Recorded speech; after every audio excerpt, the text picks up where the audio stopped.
আচ্ছা, শ্রেণী সংখ্যা। যদি কখনো শ্রেণী সংখ্যা বের করতে বলে সেক্ষেত্রে আমাদের সূত্র মনে থাকতে হবে পরিসর ভাগ শ্রেণীব্যাপ্তি। শ্রেণীব্যাপ্তি না লিখে তুমি শ্রেণী ব্যবধানও লিখতে পারো, ঠিক আছে?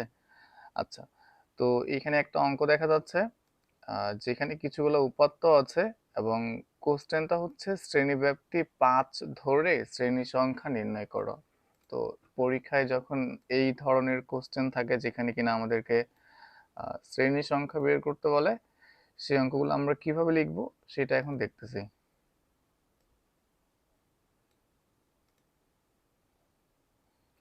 আচ্ছা, সবার আগে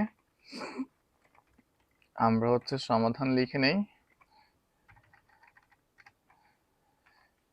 আচ্ছা, সমাধানটা একটু বড় করতেছে।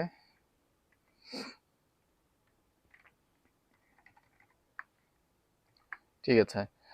আচ্ছা, আমাদেরকে কিন্তু শ্রেণী সংখ্যা বের করতে বলছে, কিন্তু যদি আমরা শ্রেণী সংখ্যা বের করতে চাই, শ্রেণী সংখ্যার সূত্র হচ্ছে পরিসর ভাগ শ্রেণীব্যাপ্তি।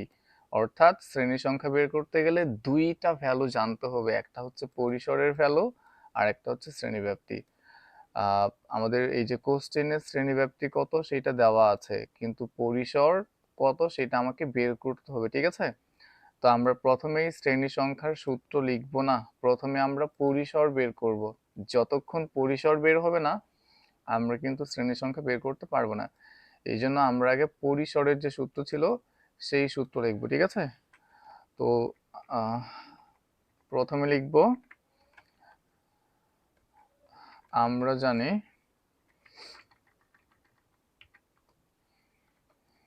ঠিক আছে, আমরা জানি পরিসর সমান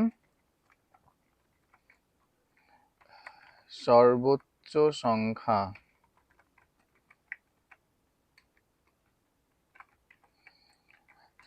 বিয়োগ সর্বনিম্ন সংখ্যা যোগ 1। আচ্ছা, এইটা হচ্ছে আমাদের পরিসরের সূত্র।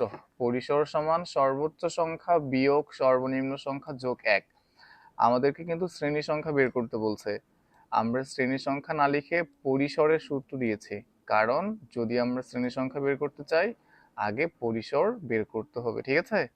আচ্ছা, তাহলে আমরা আগে এই যে তথ্যগুলো আছে এই উপাত্তগুলোকে ভিত্তি করে এই উপাত্তগুলোর ভিত্তিতে আমরা আগে পরিসর বের করব, তারপরে শ্রেণী সংখ্যা বের করব। তো এইখান থেকে সবার আগে আমাদেরকে লিখতে হবে পরিসরের সূত্র। এরপরে পরিসরের সূত্রতে লেখা রয়েছে সর্বোচ্চ সংখ্যা, তো আমরা এখান থেকে যতগুলো উপাত্ত আছে সবগুলো উপাত্তকে দেখব। এখান থেকে সবচেয়ে বড় উপাত্ত হচ্ছে 12, তাহলে আমাদের লিখতে হবে 12। এরপরে বিয়োগ দিয়ে সর্বনিম্ন সংখ্যা। আমাদের এখানে যতগুলো উপাত্ত রয়েছে এর মধ্যে সবচেয়ে ছোট সংখ্যাটাই হচ্ছে সর্বনিম্ন সংখ্যা। তো এই উপাত্তের মধ্যে সর্বনিম্ন সংখ্যা হচ্ছে 0। এরপরে দুই পাশে ব্র্যাকেট দিয়ে যোগ 1, ঠিক আছে? আচ্ছা, এখন আসো, আমাদের ব্র্যাকেটের ভিতরে 12 বিয়োগ 0 আছে, অর্থাৎ 12 থেকে 0 বিয়োগ করতে হবে। 12 থেকে 0 বিয়োগ করলে উত্তর 12 হয়, আর সাথে আছে যোগ 1, তাহলে আমি সাথে দিলাম যোগ 1। এখন নিচে আসে আমরা বলতে পারবো 12 আর 1 যোগ করলে 13। তো এই যে 13 আসলো এটা হচ্ছে এই উপাত্তগুলোর পরিসর, এই উপাত্তগুলোর পরিসর, ঠিক আছে? কিন্তু আমাদেরকে কিন্তু শ্রেণী সংখ্যা বের করতে বলছে। তো পরিসর বের করা শেষ হয়ে গেলে আমাদের কাজ শেষ হইল না, তখন আমাকে নিচে এসে বলতে হবে আবার এই যে শ্রেণী সংখ্যার যে সূত্র আছে এটা লিখতে হবে। শ্রেণী সংখ্যার জন্য সূত্র হচ্ছে শ্রেণী সংখ্যা সমান পরিসর ভাগ শ্রেণীব্যাপ্তি, ঠিক আছে? আচ্ছা, তাহলে আবারও সমানের নিচে এসে সমান দিতে হবে। পরিসর আছে, পরিসর আমরা একটু আগে বের করলাম, পরিসর হচ্ছে 13, তাহলে আমাদেরকে লিখতে হবে এখানে 13। ওর সাথে ভাগ আছে, তাহলে আমাদেরকে এখানে একটা ভাগ দিতে হবে। এরপরে শ্রেণীব্যাপ্তি, আমরা দেখব যে অঙ্কতে শ্রেণীব্যাপ্তি কত আছে। আমাদের অঙ্কতে শ্রেণীব্যাপ্তি 5 আছে, তাহলে এখানে আমাদেরকে 5 লিখতে হবে। আচ্ছা, এরপরে আচ্ছা, এরপরে আমাকে 13 আর 5 ভাগ করতে হবে। 13 আর 5 ভাগ করলে আমার উত্তর হচ্ছে 2.6। এই যে 2.6 আসছে, এটা হচ্ছে আমার শ্রেণী সংখ্যা।